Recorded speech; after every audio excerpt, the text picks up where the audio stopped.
Type 1 की जो sugar है, पहले तो ये होता था कि बच्चों में हम ये कैटेगराइज करते थे कि 30 साल 32 साल की उम्र से पहले वाली है तो टाइप 1 है, लेकिन अब तो हमने देखा कि 10-12 साल के बच्चे को टाइप 2 भी होती है। तो इसकी कॉमन रीज़न आजकल क्या है सर? इसमें जो अभी भी वैसे अगर ब्रॉडली देखा जाए तो ये कैटेगरीज अभी भी स्टैंड करती हैं, वैसे ही उसी तरह ही है। लेकिन अब टाइप 2 के पेशेंट्स अर्ली रिपोर्ट होना शुरू हो गए हमें, और उसकी रीज़न हमारी कचरा खुराक है। ठीक है। हम सुबह से लेके शाम तक आप ये देखें कि माएँ बच्चों को टिफ़िन में क्या पैक करके देती हैं, वही ना कोई चिप्स का पैकेट, कोई सैंडविच और कोई बिस्किट, या कोई उधर से कैंटीन से भी समोसा या पकोड़े या यही मिलेगा ना। ये सब कचरा खुराक है। इसने बच्चे को ग्रोथ रोकनी है, ठीक है, ग्रोथ करनी नहीं है। और यही खुराक फिर इंसुलिन रेजिस्टेंस करती है। गंदे तेल में पके हुए वही समोसे, पकोड़े और चिप्स और फ्राइज़, वो फिर इंसुलिन रेजिस्टेंस में इजाफा करते हैं, जिसकी वजह से आप जो जैसे कह रहे हैं 12, 15, 16, 20 साल की एज में भी लोगों को टाइप 2 शुगर डायग्नोज हो रही है, जो कि बेसिकली पहले शाज़ो नाज़र ही था कि इस एज में टाइप 2 रिपोर्ट हो। टाइप 2 तो है ही बीमारी जो है बेसिकली, वो पहले आज से 10, 12 साल, 15 साल पहले चले जाएं तो वो 40 साल से ऊपर लोगों को जाके डायग्नोज होती थी। लेकिन जो आप जैसा कि पूछ रहे हैं कि ये जल्दी आना क्यों शुरू हो गई है, उसकी हमारी गलत ग़ज़ा है, हमारी कचरा खुराक है, जिसकी वजह से हम दिन ब दिन बीमारियों में घिरते जा रहे हैं। सर इसी पॉइंट को मैं ऐड करता हूँ। पिछले वीक एक पेशेंट मेरे पास ना दुबई से आए, बच्चे की उम्र है को 12 साल के करीब, और उसका HbA1c ऐसे ही करवाया अचानक घर वालों ने कि यूरिन बहुत ज़्यादा कर रहा है, तो 12 के करीब HbA1c आ गया। एज भी 12 साल है और HbA1c भी 12 है। तो वो बड़े परेशान कि ये बच्चा है, इसको इंसुलिन लगनी है, दवाइयाँ पे है, या कि टाइप 1 है टाइप 2 है। अमूमन डॉक्टर जब यंग अडल्ट्स यानी छोटे बच्चों में आते हैं तो वो सोचते हैं कि ये टाइप 2 नहीं होगी, ये टाइप 1 होगी।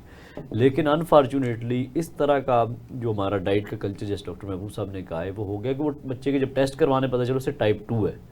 और इवन उसकी फिर डाइट और सारी चीज़ें सेट की तो उसका HbA1c लाइक जो उसका टाइम पीरियड के बाद फिर करवाया, पहले उसका हो चुका था ऑलरेडी जो 12 पे था, तो 6 पे आया विदाउट इंसुलिन। तो इसका मतलब ये है कि टाइप 2 अब 12 साल तक आ चुकी है। ठीक है, तो ये हो सकता है आगे 8वें 9वें साल पे भी आ जाए। ठीक है जो अच्छा इसका वैसे ना इसका क्रेडिट जो बच्चों में अर्ली रिपोर्ट हो रही है, इसमें जो हमने एजुकेट करना है, क्योंकि हमारा प्रोग्राम का मेन मकसद यही है कि पब्लिक को एजुकेट किया जाए।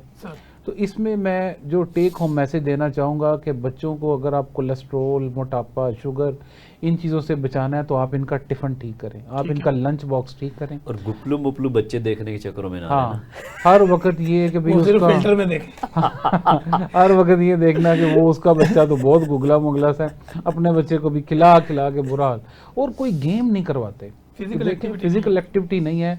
आप देखें कि ये एजुकेशन हमने पेरेंट्स की करनी है कि आपने अपने बच्चे को कोई ना कोई गेम पे ज़रूर लगा दें। वो क्रिकेट है जो कि बहुत कॉमन है, हमारे गली मोहल्लों में भी खेली जाती है। आप बैडमिंटन, टेबल टेनिस, कोई भी जिम, मतलब कोई भी, आप साइकिलिंग है, स्विमिंग है, बहुत आप आजकल कॉमन होती जा रही हैं।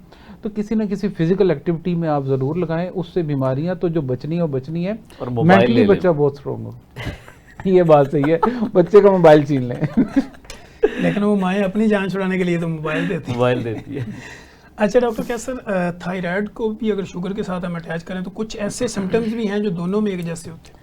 थायराइड बेसिकली अगर हाइपो की बात करें तो बहुत ज़्यादा कॉमन है डायबिटीज़ के पेशेंट में, अक्सर लोगों को पता भी नहीं होता। ठीक, क्योंकि थायराइड समटाइम लोग कहते हैं जी बुढ़ापा आ रहा है या कोई घर के काम ज़्यादा कर लिए हैं तो इस वजह से सिम्टम्स कुछ आ रहे हैं जो पता नहीं चलते अर्ली स्टेज पे। फटीग इसका बहुत कॉमन सिम्टम है हाइपोथायराइडिज्म का। ठीक है, इसके अलावा कोल्ड इंटॉलरेंस, सर्दी का बहुत ज़्यादा लगना, कुछ लोगों का मोटापे का हो जाना, और ख़वातीन में ब्लीडिंग का ज़्यादा आना। तो ये प्रॉब्लम्स समटाइम होते हैं, समटाइम हिडन होते हैं, पेशेंट हिस्ट्री नहीं देते।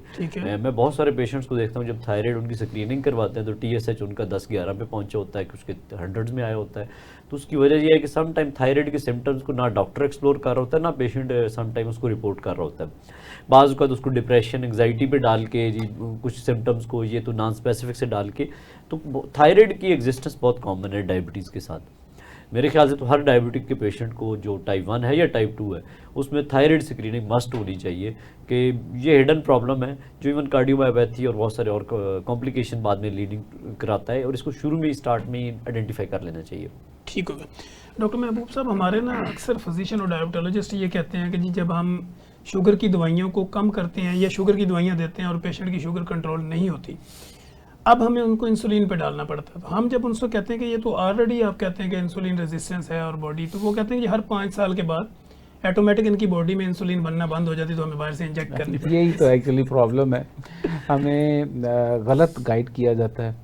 मैं अक्सर पेशेंट से ये पूछता हूँ कि जब आपको पहली दफ़ा डायबिटीज़ डायग्नोज हुई थी तो क्या आपके डॉक्टर ने आपको ये बताया था कि आप अपनी ग़िज़ा ठीक करें? क्या उसने आपको फ़िज़िकल एक्टिविटी एडवाइस की थी? क्या उसने कहा था कि आपने अब अपना नींद को बहुत अहमियत देनी है? जब आपको ये नहीं कहा, सीधा उसने आपको मेटफॉर्मिन की गोली दे दी और या फिर वो जो एमरेल गैट्रेल और ओरिनेज और ये सारी चीज़ें आपको दे दी, उसने गोलियों पे लगा दिया। क्या उसने आपको ट्रायल दिया था पहले लाइफस्टाइल ठीक करने का? अगर तो उसने दे दिया तो इसका मतलब है कि उसने जेन्युइनली ट्रीट कर दिया। नहीं दिया तो फिर इसका मतलब है कि हमें ये प्रैक्टिस में लाना चाहिए। सबसे पहला, आपको भी पता, आप माशाल्लाह खुद कंसल्टेंट फिजिशियन है, जब हम डायबिटीज़ का ट्रीटमेंट पढ़ रहे होते हैं तो पहली लाइन ही लाइफस्टाइल मॉडिफिकेशन की लिखी होती है, बाकी मेडिसिन तो बाद में, बहुत बाद में जाके आती हैं। तो जब हम किसी पेशेंट को कह देते हैं कि आपने लाइफस्टाइल ठीक करना है, तो उसके अंदर सबसे अहम बात जो है वो डाइट है। ठीक है। लाइफस्टाइल के अंदर 3 ही तो कंपोनेंट्स हैं, आप स्ट्रेस अवॉइड करना है, फिजिकल एक्टिविटी करनी है और डाइट ठीक करनी है। सबसे बड़ा कंपोनेंट डाइट ठीक करना है। और डाइट, जैसा कि अभी डॉक्टर कैसर साहब जिक्र कर रहे थे कि वो डाइट कैसी होनी चाहिए थी, उसके अंदर ग्रेन्स निकालने हैं, पोटैटोज़ निकालने हैं और साथ में शुगरी प्रोडक्ट्स निकालने हैं। अब आप ये देखें कि जब आप मैदे की बनी ये चीज़ें खा रहे हैं, और डॉक्टर साहब यही कहते हैं, डॉक्टर साहब रोटी नहीं खानी तो फिर रस खा लिए, ब्राउन ब्रेड ले हाँ ब्राउन ब्रेड ले लें, लें, वाइट ब्रेड ले लें।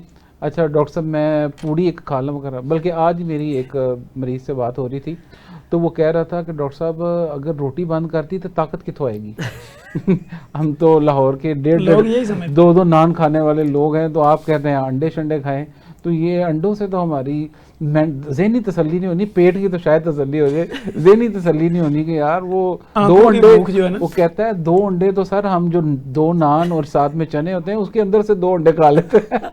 आप कहते हैं 2 अंडे हमारी कौम को एजुकेट करना भी बहुत बड़ा मसला है। बिल्कुल ऐसा ही है सर। ये आपने जो पॉइंट उठाया ना कि इंसुलिन पे शिफ्ट होने वाला, एक्चुअली ना ग्लूकोज सेंटर्ड अप्रोच अब जब हम अप्लाई करते हैं ना कि हमने सिर्फ शुगर के नंबर्स ठीक करने हैं, उसके लिए तो फिर दवाइयाँ बंदा ठीक नहीं करना, बंदा नहीं ठीक करना, या बीमारी को ठीक नहीं करना, या उसको रूट काज को नहीं एड्रेस करना। अगर रूट काज एड्रेस नहीं करनी फिर तो डायबिटीज वर्स होती जाएगी। ठीक है, हो सकता है HbA1c अब 7 पे ले, चाहे वो 4 दवाइयाँ खिला के कर ले, चाहे इंसुलिन दे के कर ले, ठीक है, वो आपकी शुगर के सिर्फ लेवल्स ठीक हो रहे हैं, लेकिन इंसुलिन रेजिस्टेंस बढ़ती जा रही है। कई पेशेंट में हमने ऑब्जर्व किया उनका HbA1c ठीक होता है, उनको हार्ट अटैक हो जाता है, फालिज का अटैक हो जाता है, किडनीज के प्रॉब्लम आ जाते हैं, उसकी वजह के अंदर हमने रूट काज को नहीं एड्रेस किया, जो कि इंसुलिन रेजिस्टेंस है। जब तक आप रूट काज को एड्रेस नहीं करेंगे तो शुगर रिवर्सल तो बहुत दूर की बात है, वो आप असल में HbA1c रिवर्स कर रहे हैं, उसकी इंसुलिन रेजिस्टेंस को ठीक नहीं कर रहे, ठीक, जो कि बेसिक प्रॉब्लम है। और डॉक्टर्स का प्रॉब्लम ये है कि वो इस पे आइडेंटिफाई नहीं करते कि ये टाइप 1 है या टाइप 2 है, इसको इंसुलिन रेजिस्टेंस है या नहीं है, तो डायरेक्ट इंसुलिन।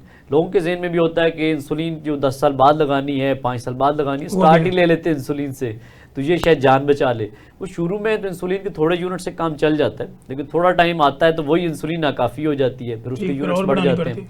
और कई पेशेंट्स मैंने देखे हैं जो 100 यूनिट्स लगा रहे हैं, HbA1c 11 पे है, लाइक डिफरेंट कॉम्प्लिकेशंस है, मोटे हुई जा रहे हैं, फैले जा रहे हैं और शुगर बढ़ती जा रही है। उसकी वजह ये है कि रूट कॉज पे एड्रेस नहीं हो रहा। और बेसिकली डायबिटीज़ की मैनेजमेंट में सबसे बड़ा प्रॉब्लम ये है कि हम रूट कॉज पे नहीं जा रहे, जिसकी वजह से हर साल हम वर्ल्ड डायबिटीज़ डे मनवाते हैं, हम हर साल फीते काटते हैं कि डायबिटीज़ ज़्यादा हो रही है।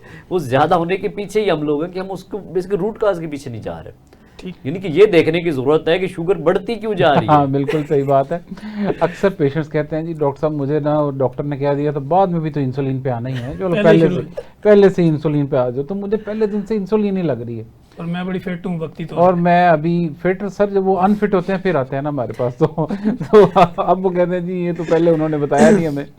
तो असल बात यह है कि इंसुलिन लगने से पहले ही इंसुलिन की ज्यादती है।